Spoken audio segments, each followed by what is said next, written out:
எல்லாருக்கும் ஹாய்ங்க. எல்லோரும் எப்படி இருக்கீங்க? யூடியூப்பில் வீடியோன்னு போட்டே 1 வீக்குக்கு மேலே ஆயிடுச்சுங்க. கொஞ்சம் உடம்பு சரியில்லாமல் இருந்துச்சு. அதனால தான் இனிமேல் ரெகுலராக நம்ம சேனலில் வீடியோ வந்துடுங்க. ஸோ இன்றைக்கி வந்துட்டு திருக்கல்யாணத்துக்கு நான் நல்லா சமைச்சேன், எப்படிலாம் வீடை க்ளீன் பண்ணேன்றது தான் நம்ம இந்த வீடியோவில் பார்க்க போகிறோம். வாங்க வீடியோக்குள்ளே போகலாம். ஸோ விளக்கெல்லாம் விளக்கி நல்லா வெயிலில் காய வச்சுருந்தேங்க. அதெல்லாம் எடுத்து உள்ளே வச்சுக்கலாம். ஊருக்கு வேறு போயிருந்ததுனால துணி நிறைய சேர்ந்துருச்சு. துணி துவைக்கிறதுக்கே கிட்டத்தட்ட 2 மணி நேரத்துக்கிட்ட ஆயிடுச்சுங்க. இதில் பெட்ஷீட்டு, பாய் எல்லாம் அலசி போட்டேன்.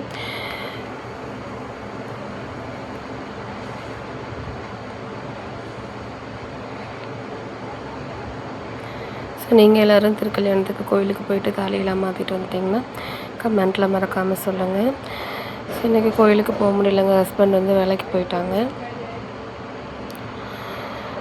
நான் ஈவினிங் சீக்கிரம் வர முடிஞ்சிச்சுன்னா நான் கண்டிப்பாக வந்து ஒன்று பக்கத்தில் ஏதாவது கோயிலுக்கு கூப்பிட்டு போகிறேன் அப்படின்னு சொல்லிட்டு போயிருக்காங்க. இன்றைக்கி வந்துட்டு சாம்பார் தாங்க வைக்க போகிறோம். ஸோ நான் ஆல்ரெடி சொல்லியிருக்கேன், நான் வந்து ரேஷன் கடை பருப்பு தான் யூஸ் பண்ணுறேன். அதுக்கு வந்துட்டு குக்கர்லேயே வேக போட்டுடலாம் அப்படின்னு சொல்லிட்டு குக்கரில் வேக போட்டுட்ருக்கேன். ரொம்ப இந்த பருப்பு வந்துட்டு நம்ம வேக வைக்காமல் சாம்பார் வச்சோன்னா ரொம்ப நேரம் எடுத்துக்கிற மாதிரி இருக்குங்க. என் மாமியாருக்கு வந்து குக்கரில் பருப்பு வச்சா பிடிக்காது. ஏன்னா பருப்பே காணாமல் போயிடுச்சு, குழம்பு ஒரு மாதிரி மலமலன்னு இருக்கும் அப்படின்னு சொல்லுவாங்க.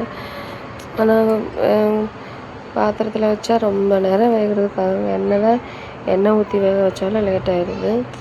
ஸோ அவங்களுக்கு என்ன அவங்க பாட்டுக்கு தான் சொல்லிகிட்டே இருப்பாங்க அப்படின்ட்டு நான் குக்கர்லேயே வைக்க ஆரம்பிச்சிட்டேங்க.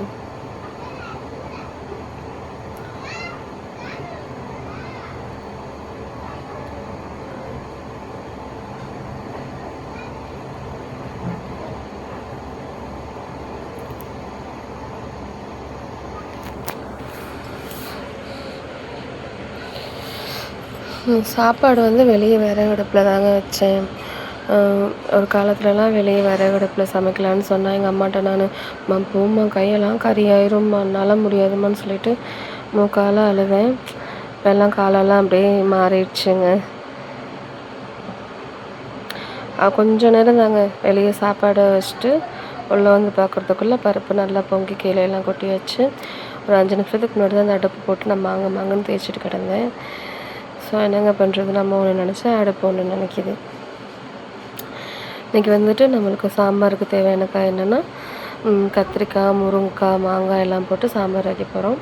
இந்த சேப்பங்கிழங்கு வந்து இன்னொன்று அன்றைக்கி நான் குழம்பு வச்சது போக ஒன்று மிச்சம் இருந்துச்சு.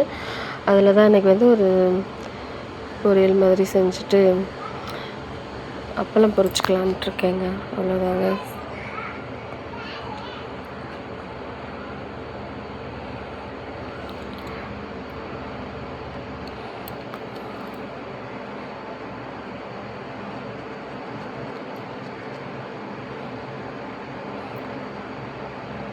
ஸோ வெளியே வந்து பார்த்தா மாமியார் வந்து உட்காந்துட்டாங்க. அவங்கள தூங்கிட்டு இருந்தாங்கன்னு சுப்பலை. ஆனால் அவங்க நான் வைக்கிறத பார்த்துட்டு எந்திரிச்சு வந்து அடுப்பிட்டு உட்காந்துட்டாங்க. நல்லதாக போச்சு அப்படின்ட்டு உள்ளே வந்து நம்ம அடுத்த வேலையை பார்க்க ஆரம்பிச்சிடலாங்க. இப்போ கத்திரிக்காய், முருங்கைக்காய் எல்லாம் போட்டு வணக்கிட்டுருக்கேன்.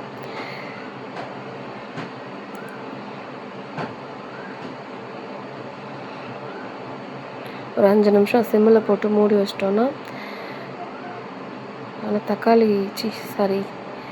கத்திரிக்காய் நல்லா பிஞ்சு கத்திரிக்காய்னால 1 நிமிஷம் வந்துச்சுங்க. வெளியே சாப்பாடு ரெடி ஆயிடுச்சு. அதனால் சாம்பாருக்கு மசால் பொடி எல்லாம் போட்டு கூட்டி வெளியே வந்து வச்சிட்டேங்க.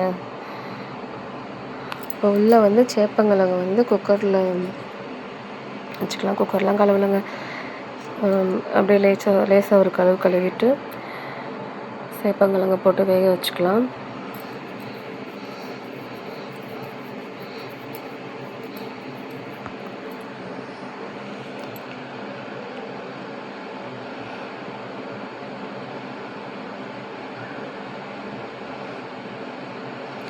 ஒரு 2 விசில் விட்டால் நல்லா வெந்து வந்துடுங்க. இப்போ வந்துட்டு அப்பளம் பொரிச்சாச்சு. சேப்பங்கிழங்கு பொரியல் ரெடி ஆகிடுச்சுங்க. இப்போது நான் இதில் ஒரு பெரிய மிஸ்டேக் பண்ணிட்டேன். நான் எவ்வளோ பெரிய லூஸுன்றதை இதில் இருந்தே கண்டுபிடிச்சிக்கலாங்க. ஆக்சுவலாக நான் வந்து பாயாசம் பண்ணுற ஐடியாவில் தான் கடைக்கு போனேன். ஆனால் நான் ஏன் ரவை கேட்டேன்றது எனக்கே தெரியல. அது எப்போ எனக்கு ரியலைஸ் ஆச்சுன்னா, நான் பாத்திரத்தில் ரவையை போட்டு வறுக்கும்போது, நம்ம எதுக்கு இப்போ தேவையில்லாமல் ரவையை வறுத்துட்ருக்கோம், நம்ம பாயாசம் தானே பண்ண போகிறோம்னு சொல்லிட்டு யோசிச்சு பார்த்துட்டு, என்னடா இப்படி ஆயிடுச்சு, மண்டை மிளகா கொண்டே மறந்தாச்சுன்ற கதை தாங்க. ஸோ ஈவினிங் போல் இன்னொரு தடவை நல்லா குளிச்சுட்டு சாமி கும்பிட ஆரம்பிச்சாச்சுங்க.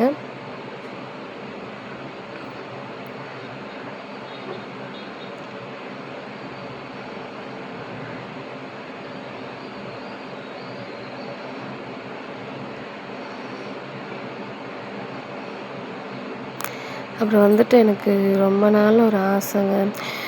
வீட்டுக்கு பின்னாடி வந்து ஒரு வேப்ப மரம் இருக்குது. அதில் வந்து என் மாமியார் சொல்லுவாங்க, நான் வந்த நாளிலேருந்து என்னென்னமோ பண்ணி பார்த்துட்டேம்மா, நிறைய செடியெல்லாம் வச்சு பார்த்துட்டேன். நம்ம வீட்டுக்கு பின்னாடி இருக்க மண்ணுக்கு எந்த செடியுமே வராதும்மா அப்படின்னு சொல்லிட்டு இருந்தாங்க.